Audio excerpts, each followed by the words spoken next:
bienvenue à Cotonou, la capitale économique du Bénin, pour un nouveau grand entretien de TV5 Monde International avec RFI et le journal Le Monde. Notre invité aujourd'hui est le président de la République du Bénin, Patrice Talon. Il a été élu il y a 2 ans à la tête de ce pays, souvent présenté comme le pionnier de la démocratie en Afrique de l'Ouest, depuis sa conférence nationale en 1990 et la fin du parti unique. Un pays qui rencontre aussi de grandes difficultés économiques. Près d'1 Béninois sur 2 vit sous le seuil de pauvreté, peu de ressources, et puis ces maux endémiques durant de nombreuses décennies, la corruption et la malgouvernance. Pour ouvrir ce magazine, je vous propose d'écouter ces paroles du président de la République du Bénin, Patrice Talon, lors d'un déplacement à Paris. C'était à une conférence de presse à l'Élysée. Il revient sur la malgouvernance et la corruption au Bénin. Il ne serait pas sincère de dire que je n'ai aucune responsabilité dans l'état dans lequel se trouve le Bénin. Il faut le dire, la responsabilité est partagée par malheureusement beaucoup d'entre nous béninois, dont moi-même. Et l'état dans lequel se trouve le pays, d'inégalité remarquable, une minorité s'accapare un peu trop des maigres ressources du pays, la mauvaise gouvernance, l'inéquité, autant de choses qui, donc, comme je viens de le dire, ont pu profiter à une minorité, dont moi-même. Et être dans mes fonctions actuelles, avoir cette opportunité pour réparer et m'abstenir de le faire, ce serait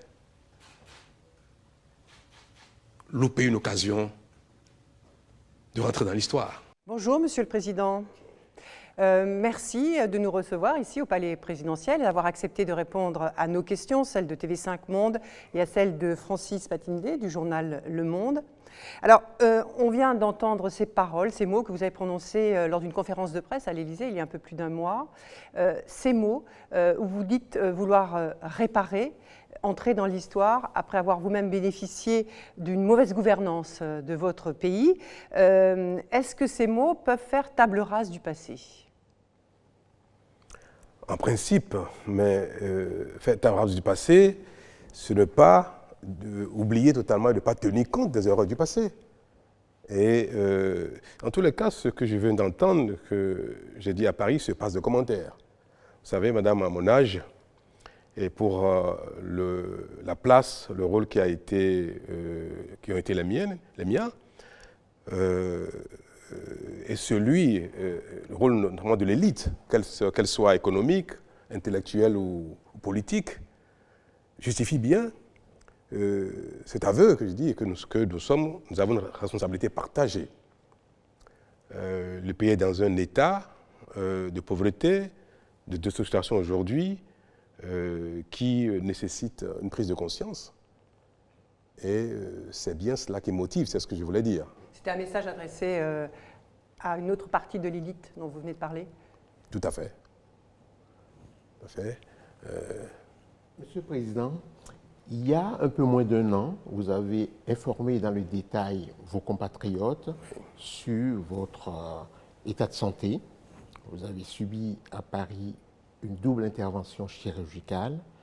Il y a un cancer de la prostate pris à ses débuts. Comment vous sentez-vous aujourd'hui? Est-ce que vous allez mieux, Monsieur le Président? Je vais bien, je touche du bois. Je me sens bien. Mes contrôles sont satisfaisants. J'espère que ce mal est derrière moi. Il n'y a pas eu de communiqué, de bilan de santé de fait depuis? Non, comme il n'y a rien de particulier, je n'ai pas à communiquer tous les jours sur mes résultats, mes analyses. Si je vais mal, je ne manquerai pas de le dire. Vous savez, ces choses-là, j'ai choisi d'être transparent, totalement. Et donc, il n'est pas utile qu'à chaque trimestre, à chaque semestre, je communique mon bulletin de santé. Mais tout va bien. Le détail, vous avez donné des détails, vous êtes allé plus loin que beaucoup de chefs d'État. Est-ce que c'est un choix délibéré? Tout à fait. Ces détails ont coupé court aux rumeurs. Je n'aurais pas fait que ce qu'aujourd'hui, il y aurait beaucoup de rumeurs sur mon état de santé, qu'est-ce qu'il a eu, de quoi il a souffert, est-ce qu'il ne traîne pas encore des choses, qu'il nous cache.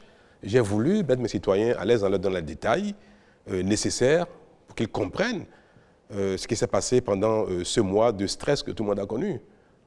Parce qu'avant que j'aille à l'hôpital et pendant mon séjour à l'hôpital, mes compatriotes ne savaient pas ce qui se passait. J'ai estimé que c'était bien, normal.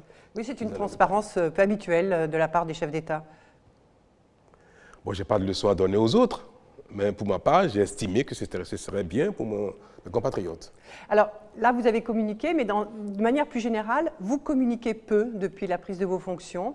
Est-ce que c'est quelque chose qui vous reste de vos fonctions passées? Dans le monde des affaires, le silence est d'or. Et est-ce que vous ne regrettez pas de ne pas avoir communiqué plus tôt, peut-être, compte tenu de la grogne sociale qui s'est développée dans le pays? Est-ce que vous n'auriez pas dû expliquer un peu plus votre politique, vos réformes? Vous savez, on a beaucoup de mal à se débarrasser de sa nature. Je suis un homme timide. Et c'est vrai que dans mes fonctions passées, en tant qu'opérateur économique, je n'ai jamais estimé que c'est nécessaire de communiquer dans l'opinion sur ce que je fais. Parce que le monde des affaires cultive un peu le secret quand même. Je ne sais pas si c'est cela qui a conditionné mon action dans la communication dans le début de mandat, mais depuis, j'essaie de dire à mes concitoyens ce que je fais, ce que nous faisons et où nous allons. Pour moi, le résultat compte. Je n'ai pas jugé nécessaire de dire à chaque fois à mes concitoyens à quoi je réfléchis, à quelle étape nous sommes dans la réflexion, à quelle étape nous sommes dans l'action. J'ai dit pendant la campagne à mes concitoyens que c'est au bout de 2 ou 3 ans qu'ils verront l'effet de mon action et savoir si j'ai été à la hauteur ou pas. Donc, dans les premiers mois, premières années, je n'ai pas jugé nécessaire de communiquer. Mais j'ai vu que ça nous a causé un certain tort, parce que ça a laissé la place à l'intoxication. Alors, avant de poursuivre cet entretien, je vous propose, Monsieur le Président, de revenir avec un petit reportage sur votre itinéraire. Un petit reportage qui a été réalisé par Anthony Fouchard et Rodolphe Clémendo. Ok, je veux bien. Patrice Talon, au Bénin, vous avez longtemps été surnommé le roi du coton. Des vastes champs de Djougou dans le centre du pays, jusqu'au port de Cotonou, vous avez bâti depuis les années 80 un empire. Une ascension rapide, non sans accroc. En 2012, vous prenez le chemin de l'exil direction Paris, accusé dans votre pays d'avoir voulu empoisonner votre ex-ami Boni Yayi. L'ancien président vous gracie en 2014. Un an plus tôt, la justice française a refusé de vous extrader. Vous prononcez alors ces mots. Je crois que la démocratie sera sauvée. J'apporterai ma pierre à cela, comme j'ai commencé à le faire depuis bientôt 1 an et demi, 2 ans. C'est le début de votre campagne présidentielle. Vous voulez incarner la rupture avec de vastes chantiers publics. Votre objectif, relancer l'économie. Je ferai de mon mandat unique une exigence morale en exerçant le pouvoir d'État avec dignité et simplicité. 5 ans pour faire décoller un pays où près d'1 habitant sur 2 vit sous le seuil de pauvreté, éradiquer la corruption, attirer les investisseurs, les chantiers ne manquent pas, les critiques non plus. Le peuple ne veut pas de cette gouvernance où son pays est dirigé comme une entreprise privée et où les citoyens sont traités comme des employés d'un patron qui n'a aucun compte à leur rendre. Autre difficulté, l'économie en chute de votre voisin, le Nigeria, et celle de vos exportations. Pour éviter que votre popularité aussi ne dégringole et obtenir une majorité parlementaire aux législatives de 2019, il faudra pouvoir tenir vos engagements. Monsieur le Président, on vient de l'entendre, vos détracteurs vous reprochent de gérer le Bénin, votre pays, comme une entreprise. On va revenir sur la méthode, mais comment vous réagissez à ces mots? Parce qu'en fait, une entreprise, son objectif, c'est d'être rentable, c'est de gagner de l'argent. Est-ce que c'est ce qu'il y a derrière cette critique? Est-ce qu'on gère de la même façon un pays où l'intérêt général doit primer avant tout? Une entreprise, vous avez dit que son intérêt, c'est de gagner de l'argent. Oui, c'est d'être rentable, non? C'est de faire des profits? Une entreprise, c'est l'efficacité. L'objet d'une entreprise, dans son domaine d'intérêt ou d'activité, c'est l'efficacité, c'est la rentabilité, c'est la durabilité. Alors, un pays, c'est la famille élargie. Ce qui importe, c'est de trouver des solutions durables qui apportent de la prospérité. La prospérité pour l'ensemble des concernés. Une entreprise, c'est un actionnaire, c'est une personne qui a un intérêt.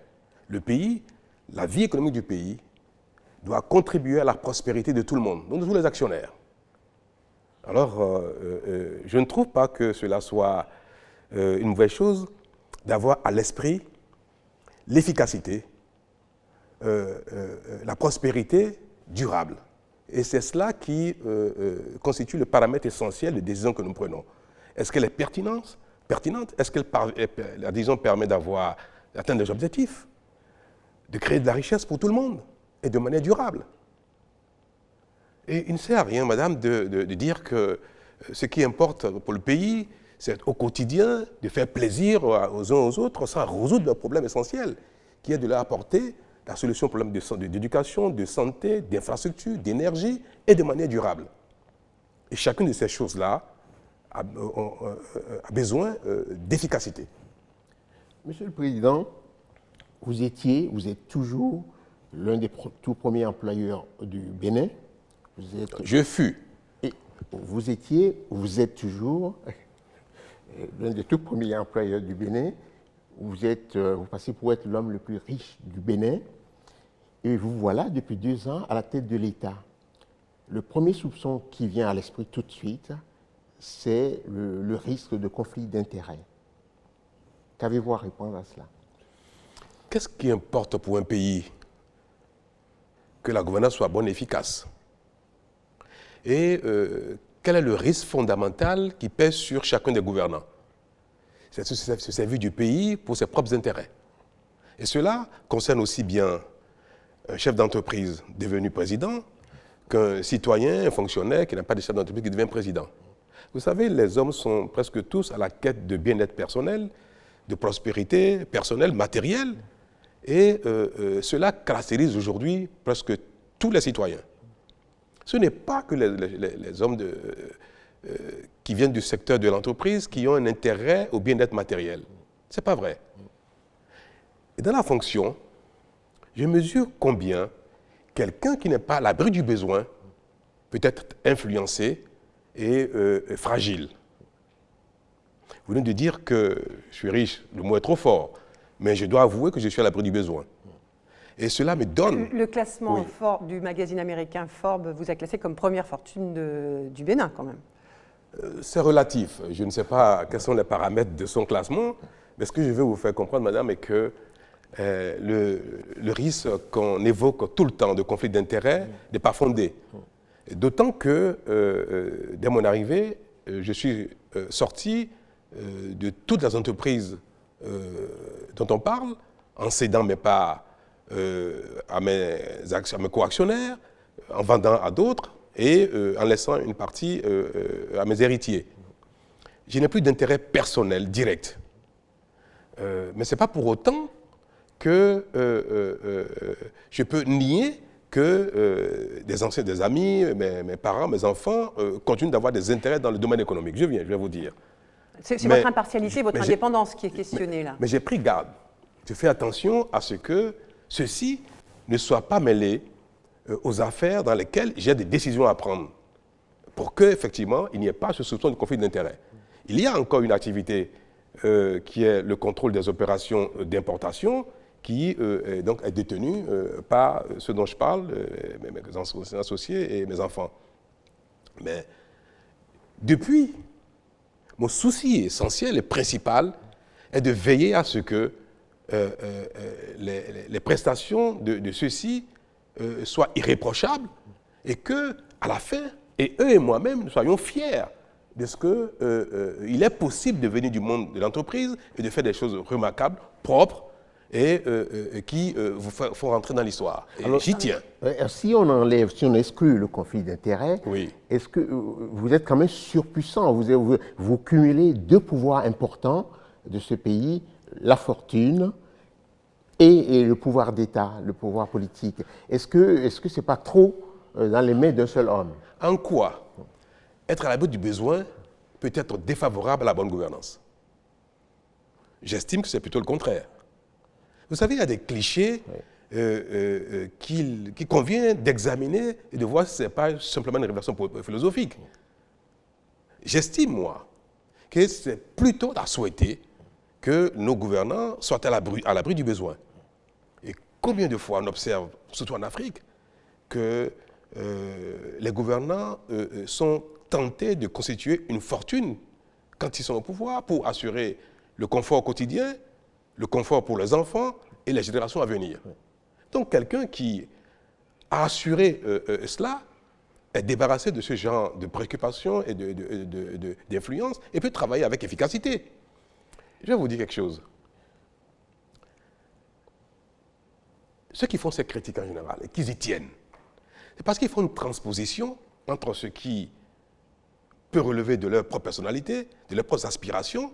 Ils le transposent sur celui qui est dans la fonction et qui n'a plus cette préoccupation. Les hommes pensent couramment que les fonctions, les positions doivent permettre aux uns aux autres de satisfaire leurs propres besoins. Mais le besoin de fortune ne me concerne plus. Je n'ai pas ce besoin. Ce qui me motive, c'est le succès. Alors, oui. Si vous voulez bien, nous allons aborder maintenant les réformes que vous avez lancées. Alors, depuis que vous dirigez le pays, il y a 2 ans, le Bénin, c'est vrai, a renoué avec une croissance économique. C'est le constat de la Banque africaine de développement. Mais c'est une croissance qui peine à réduire le chômage et la pauvreté. Et je voudrais, si vous voulez bien, Monsieur le Président, aller sur un exemple très précis. Depuis janvier 2017, vous avez lancé ce qu'on appelle des opérations de déguerpissement. C'est-à-dire que vous nettoyez les grandes villes de cette économie informelle qui encombrait les trottoirs, les terre-pleins et même les voies de circulation.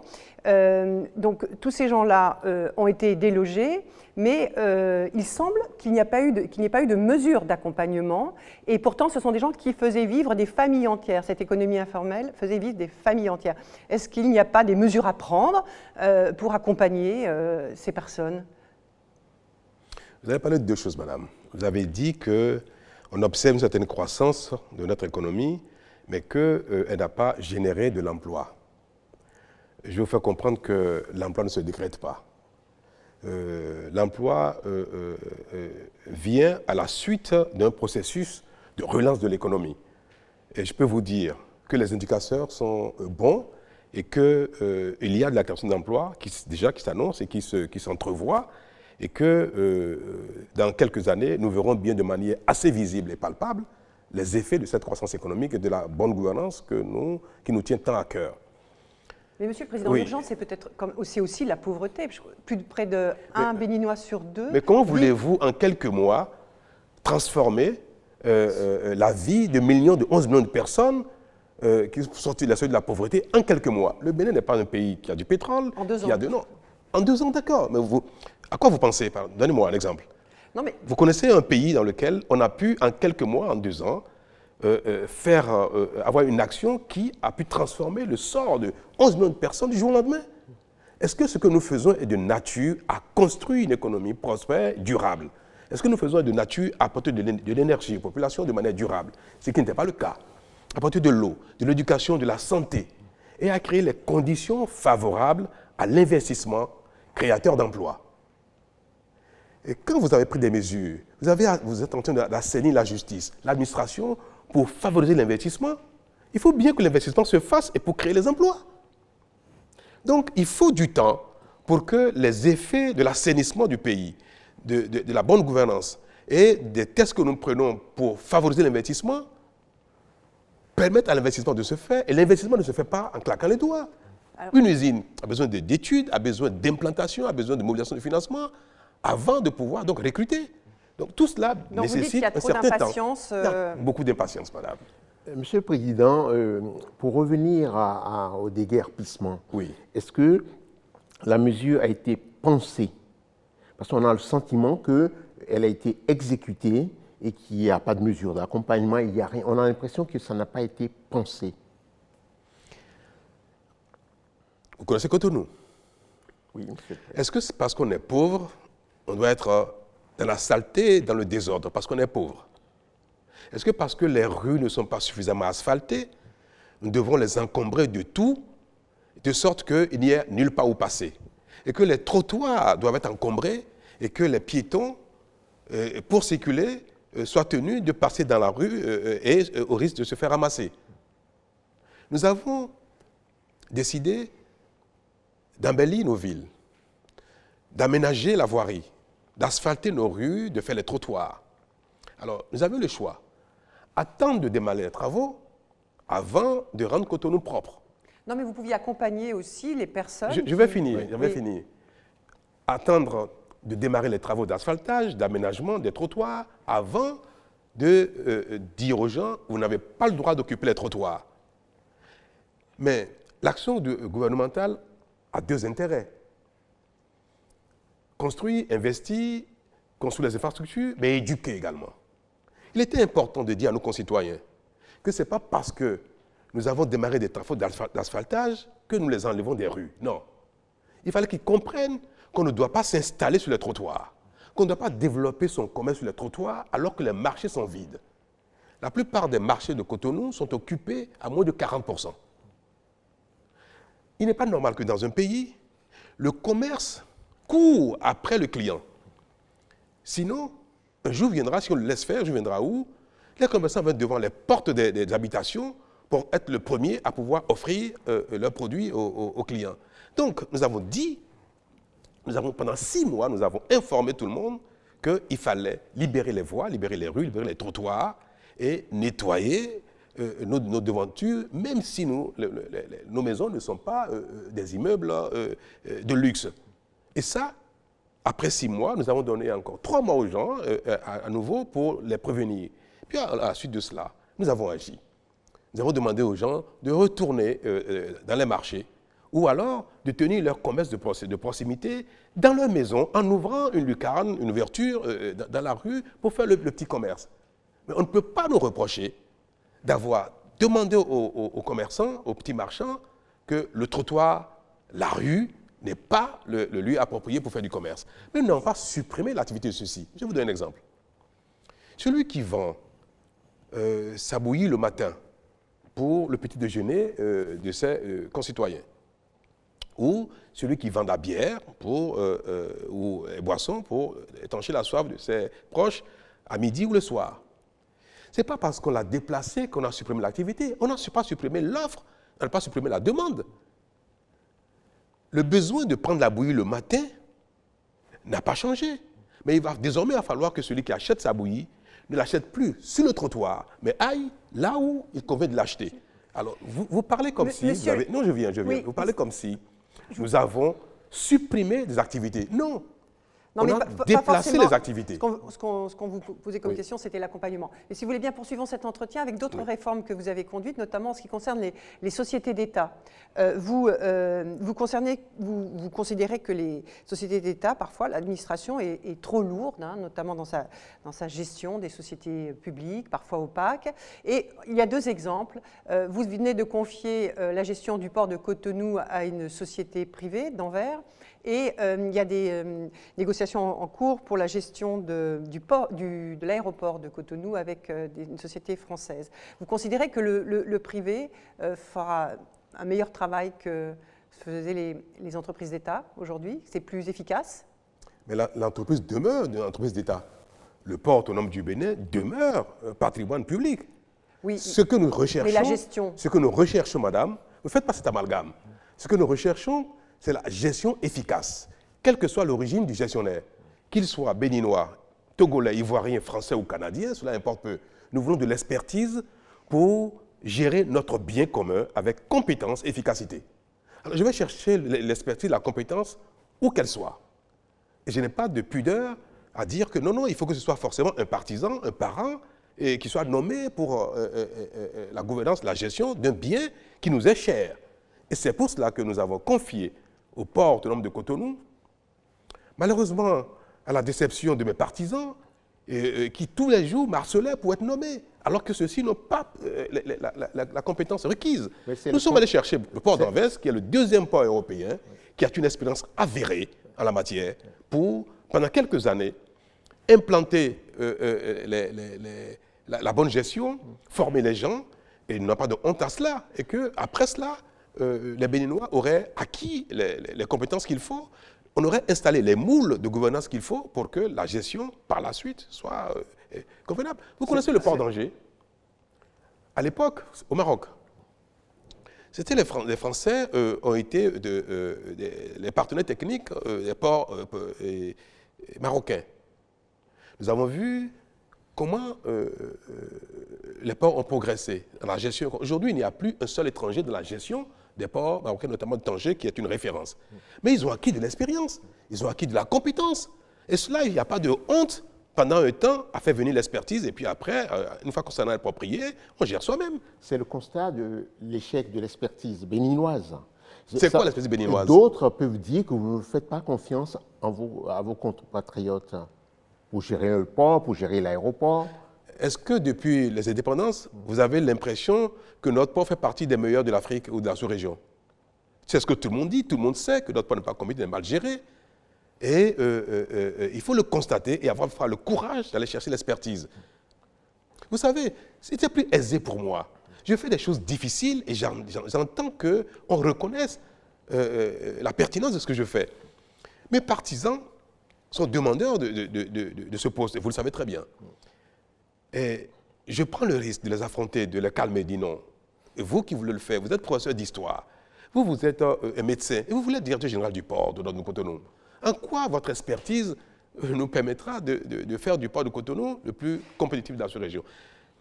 Et est-ce que ce n'est pas un mérite de dire non à ses parents, à ses partisans, Monsieur le Président, et d'aller chercher l'expertise je me ailleurs? permets de vous interrompre parce que je voudrais qu'on parle d'un autre sujet, mais qui est toujours économique, c'est celui du chemin de fer. Oui.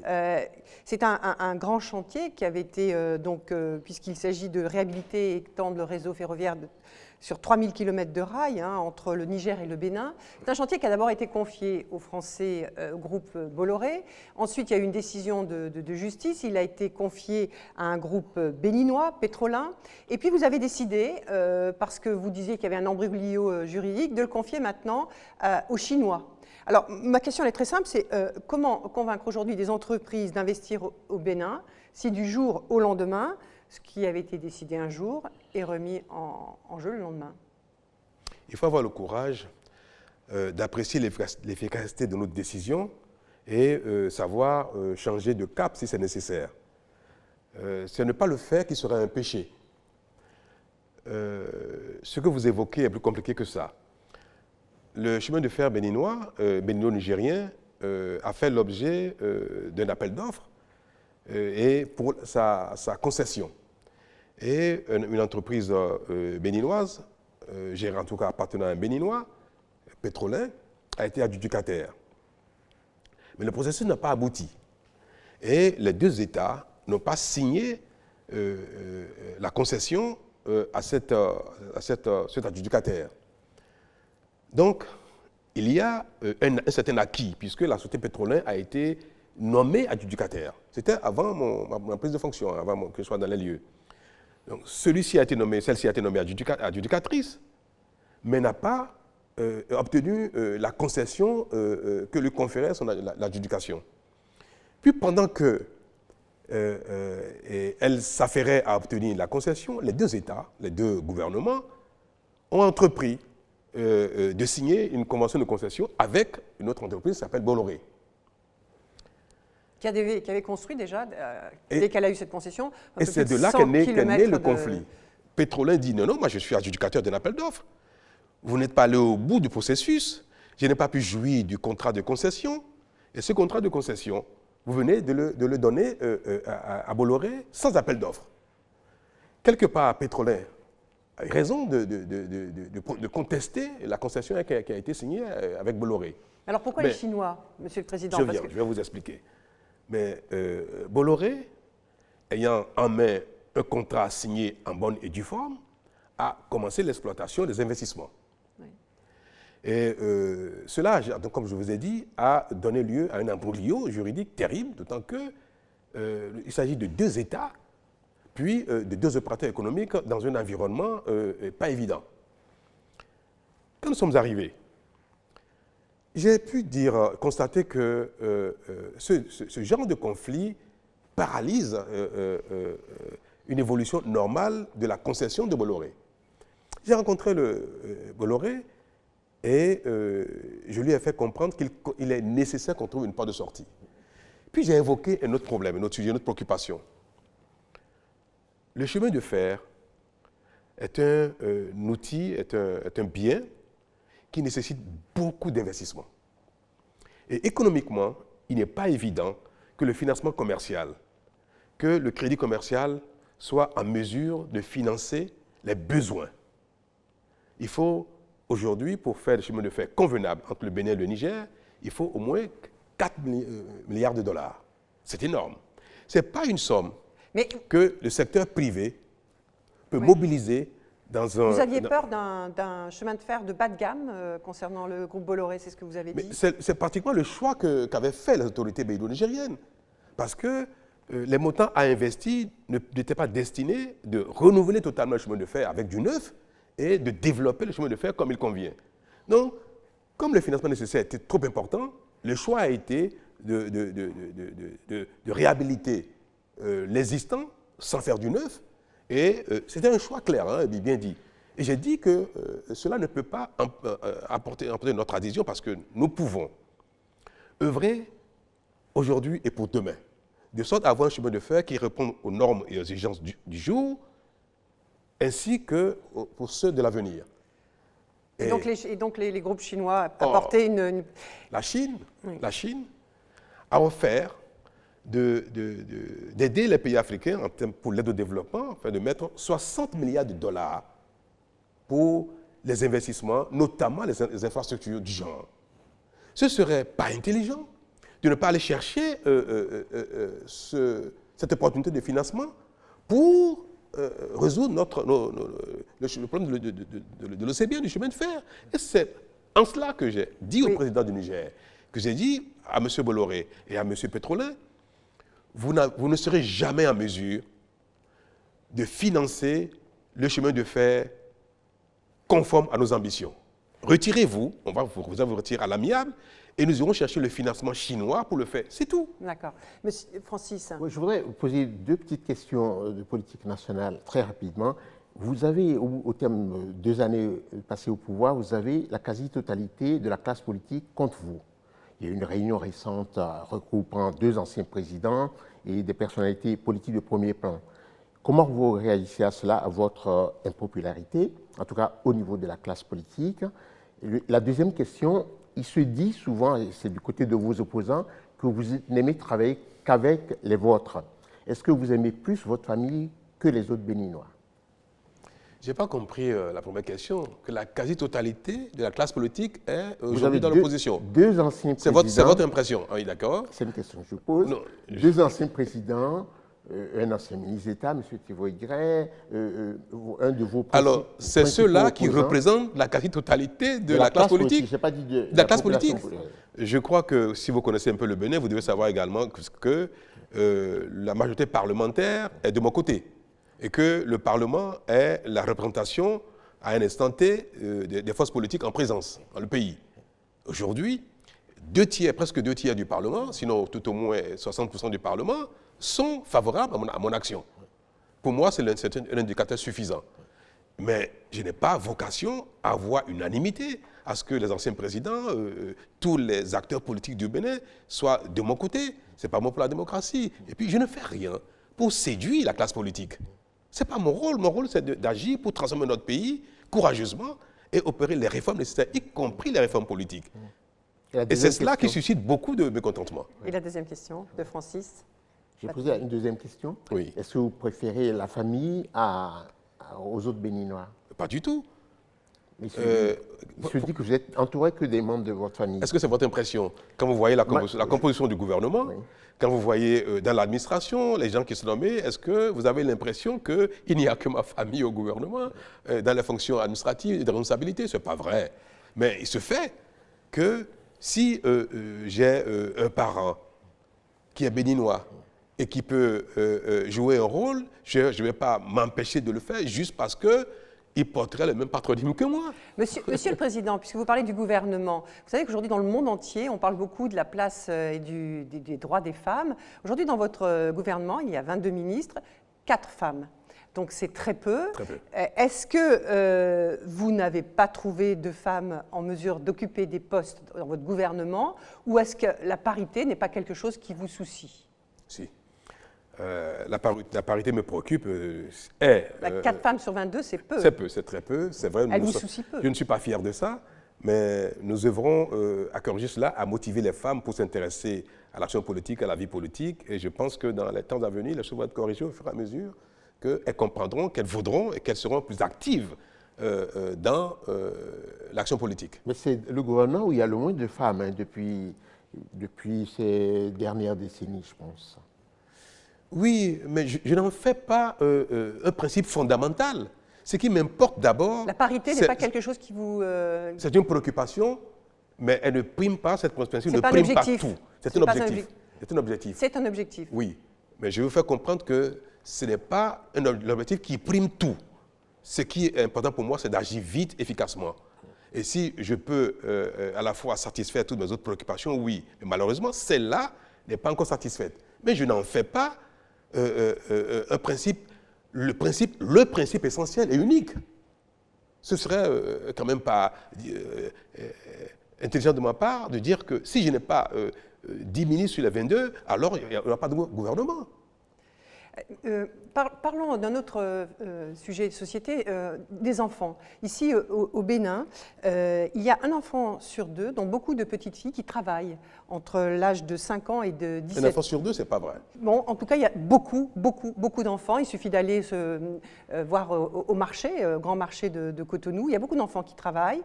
Et ça, c'est pour soutenir leur famille. C'est une tradition séculaire ici au Bénin. Est-ce que parmi les grands chantiers que vous avez ouverts, l'avenir de ces enfants en est un? Nous travaillons pour inverser cette tendance parce qu'effectivement, dans les sociétés africaines, les enfants aident les parents et beaucoup d'enfants sont parfois livrés à eux-mêmes et se retrouvent dans l'activité économique. C'est regrettable et nous agissons pour corriger ce genre de choses. Nous faisons beaucoup d'efforts et c'est même pour ça que nous avons dans les zones rurales et pauvres, nous avons instauré la cantine scolaire pour favoriser la scolarisation des enfants et cela est en train de porter ses fruits.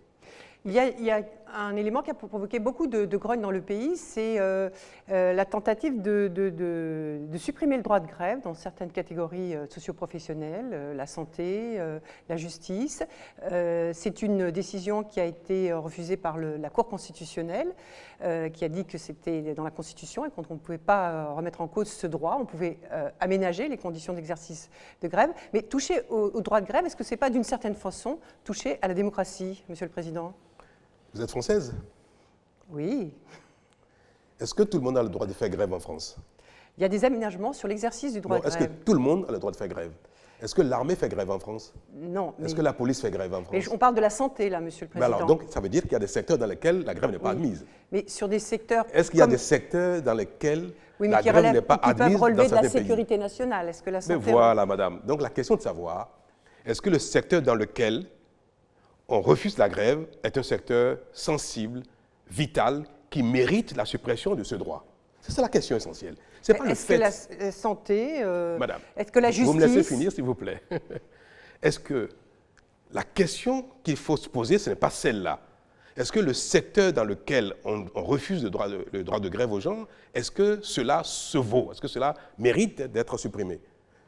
Il faut répondre à cette question au lieu de dire que le fait de retirer le droit de grève à certains acteurs est une atteinte à la démocratie.